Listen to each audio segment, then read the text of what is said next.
Hello everyone, this is your chess coach online. So today we'll be talking about the round 8 of World Chess Championship, which was played by Ding Liren and Nepomniachtchi of Russia. So the Ding Liren made the opening move with the d4, normal, but just is the main opening. So the black Nepomniachtchi responded with the f6, knight to f6, and knight to and pawn to c4 was played. In the next game, the game is normal at this stage. e6 by black, knight to c3, and now white can just exchange the pawn at d4 to and try to promote it to d5. So next was bishop to b4, bishop to b4, and next was to e3. White played the e3, trying to complete his pawn structure, and now so another interesting feature of this duel is that contrary to what usually happens in matches, the openings are not being repeated, which makes the games even more fun. And the last game featured the French opening, and the second last, the sixth game, they used the London system. So the next here, the fourth move which was played was Nepomniachtchi has already developed his PC with the Royal Lopez opening. Actually, we discussed the opening which white uses, but here the Nepomniachtchi uses the Royal Lopez system, and he has castle to the king side. So the next move which was played by white was a3, trying to threaten the rook, to threaten the bishop and to move it back. A move Ding has never played, and Nepomniachtchi has never faced this move. At least in the database I searched, but it's a hotline in current theory, so Nepomniachtchi was prepared. So because after this, Nepomniachtchi just exchanged the rook, exchanged the bishop for the knight, and the pawn takes with c3, and now the white has more pawns in the center, and black has one main piece, the knight, active in the game. So black responded with the d6, and now black can just simply make a good pawn pyramid here. So the next move which white played, knight to e2 and bishop to c3. So so in this stage, I just here at this stage, after this move, the white played knight to e2. So I think there the most popular move would have been bishop to d3. And black would have just moved his bishop to this bishop, f bishop to d3, and now he could have just stopped this knight from entering this square and trying to attack. So anyway, let's continue the board. c5, it's a natural move, trying to win, and g3, it's a relevant move. Knight to c6, Nepomniachtchi is heading for, and rook to a2, and here a very interesting idea that was played in two recent games. This can be called a mysterious rook move, something that is not uncommon in chess, and there is even a chapter in one of Dostoevsky's book about this title. But what is the point of this idea that Ding is so clearly so proud of? So why would Ding play this move? So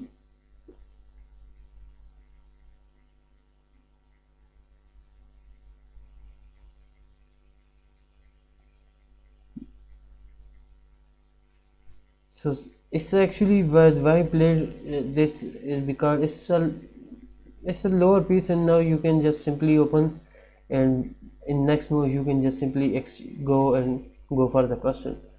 So here b6 was played, the most natural move,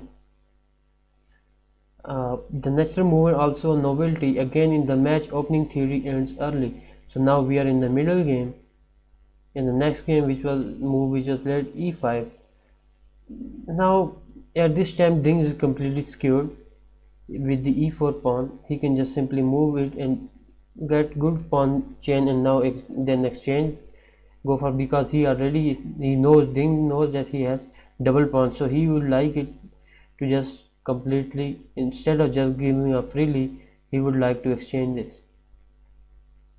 So the next move was bishop to a6, trying to attack the free pawn, and which was also backed by by the bishop at f. So black follows the standard plan based on an attack on the c4 pawn. Now this is a good move, bishop to g5, and in response there was h6 trying to block. So I think there is only one legal move for black. White is in the next move is he has to take back, but here why would white do play h4? Now this is an interesting move. The bishop is not going anywhere. This is all part of the Ding preparation, and I think Ding has some good plan. So the next move which was played, definitely Nepomniachtchi takes with the g5, a good move and possibly prepared barefoot. So now this is a good move. Now pawn takes, and now pawn attacks the knight, and you have to take your knight back. g6, and Nepomniachtchi just let him to capture his knight, because Nepomniachtchi also knows how to play the good game. Pawn takes knight, queen takes the pawn at f6, and here the another move, brilliant move was played. It's a good move which was played by trying to attack the pawn and trying to get a good pawn structure. So e5, a very interesting and bold idea, sacrificing a pawn in order to free the e4 square. Now you have secured the e4 pawn, sacrificing a pawn in order to free the square pawn for the knight. It's not the first time that Ding plays a creative pawn sacrifice in the match. So I personally like this move.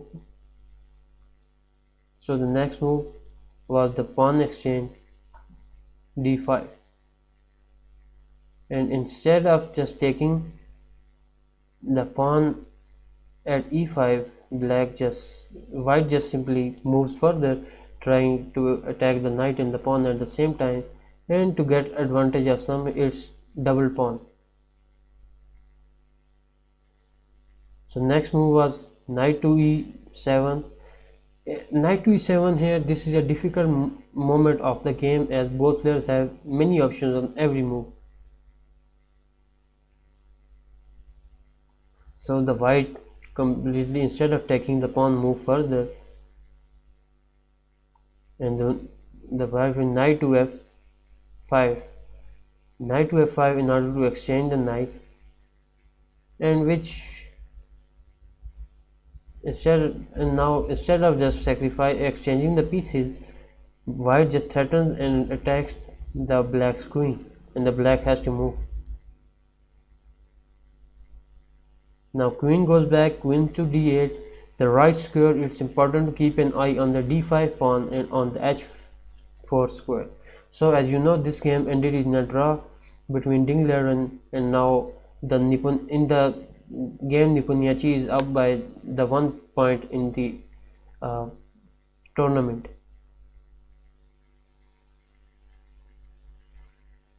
Queen to d3, good move. King to g7, g4, and bishop to b7. So black's two last moves are forced. So black was here forced to move his king and forced to move its bishop, because in the next move, if white takes this knight here, then this knight can be really very dangerous for both of them. So the next move, rook to h8. Now white knows that black can just in next move attack this, and and if we cannot just protect it, then it can just simply attack the rook. So we have to protect it. And the next move, knight to h4. Black has two worthy options here. Number one, rook to h8. Now black just simply move rook to h8, just try to not to exchange the pieces and sacrifice, and then the game would be rook to h takes h8.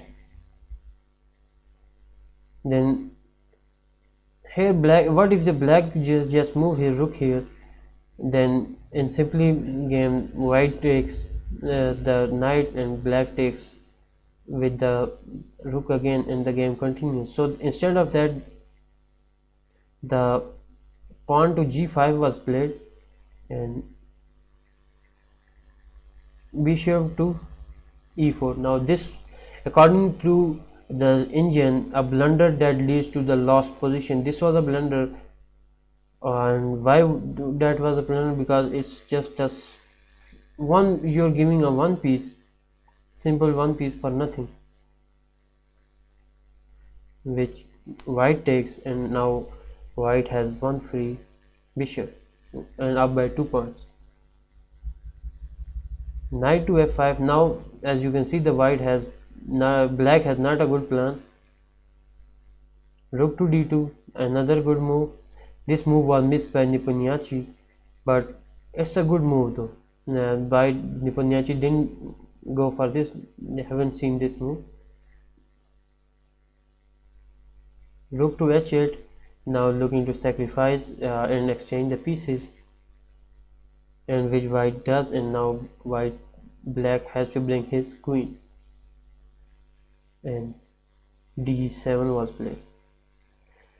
At this stage, why was d3 played? If d7 was and d7 is an interesting, and it's by search engine it said it's a mistake. By chess engine, sorry, it was a mistake. But rook to d8, black is still lost, but not as lost as before now, because black has just one piece stuck. So what if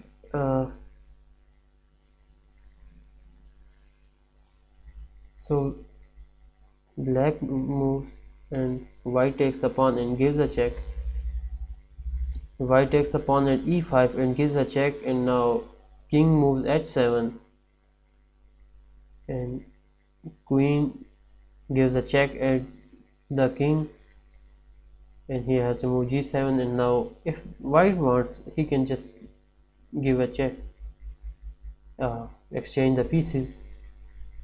So this was the second move, and if they could, and if it were they would have moved this a third time, then it would have been a game drawn by repetition. But instead, now here white plays queen to c7, and if now in the next move white can just simply go move here and take the rook, and white can just make another queen. So black plays queen to h4. Now this is a mistake. It's a half blunder and half bluff, and because I think here at this stage Nepomniachtchi didn't know what he was planning to do, so he was just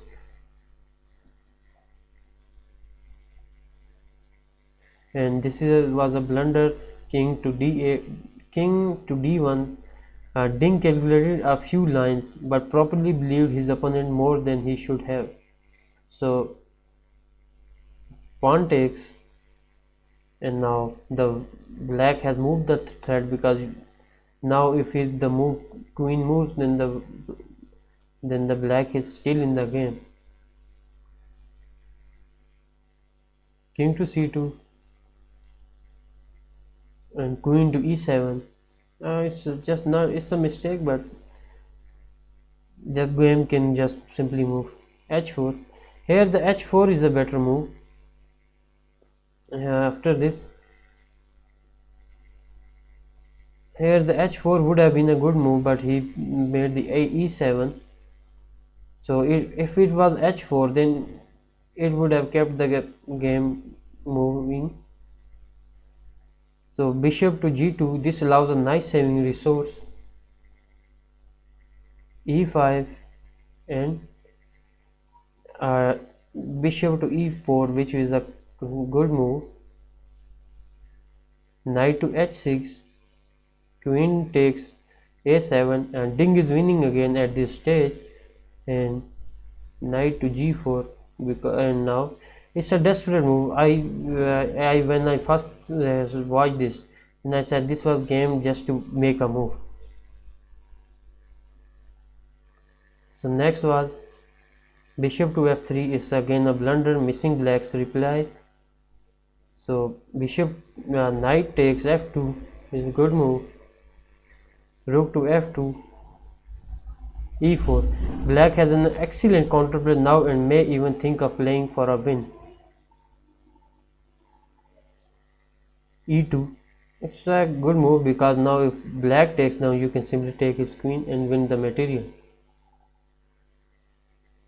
So f5, completing the pawn structure, and queen to b6. At this stage, Ding nearly lost on time before making this move. It almost generated a heart attack for many people watching the broadcast.